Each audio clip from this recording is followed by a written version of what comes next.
Харесвате страшни филми, изпълнени с страх и кръв, които да ви влязат под кожата, то тогава Smile 2 е за вас.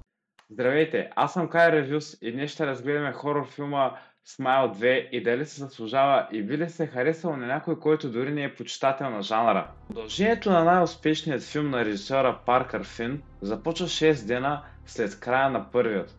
Актьорският състав, както и се очакваше, е на ниво, изпълнен с хора, които се разбират от работата, като Наоми Скот, Рей Никълсън, Кайл Гарнер, Лукас Гейдж и други.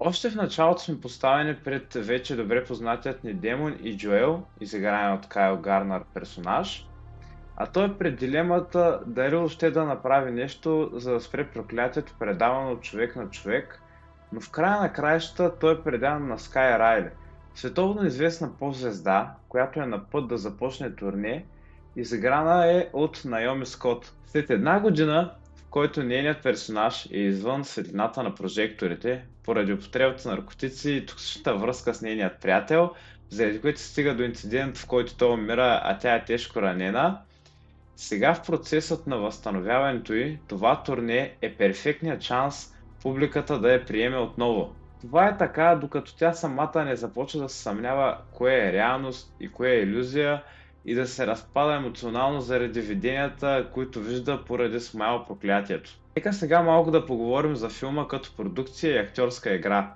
Като за начало Наоми Скот е просто перфектна за Скай Райли. По прекрасен начин успява да покаже нейният страх, безпокойство и как всичко около нея се превръща в лудост.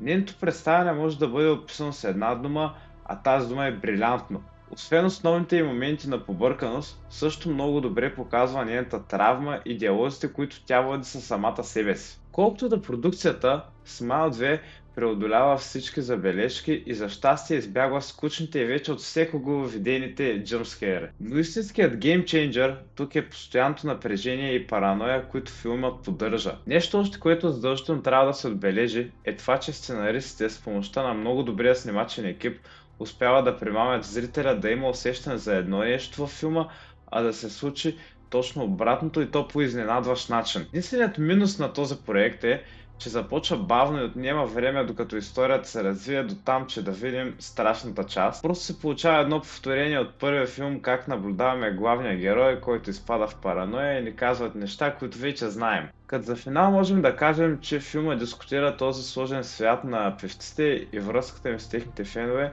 която наблюдаваме и в реалния свят. Също макар хумора да е нетипичен, по някакъв странен начин успява да проработи. Цялостно на мен ми хареса, като човек, който не е огромен фен на този жанр филми, и като оценка му давам 8 от 10, просто на моменти ми беше много провлачена историята и отново не получихме точен край.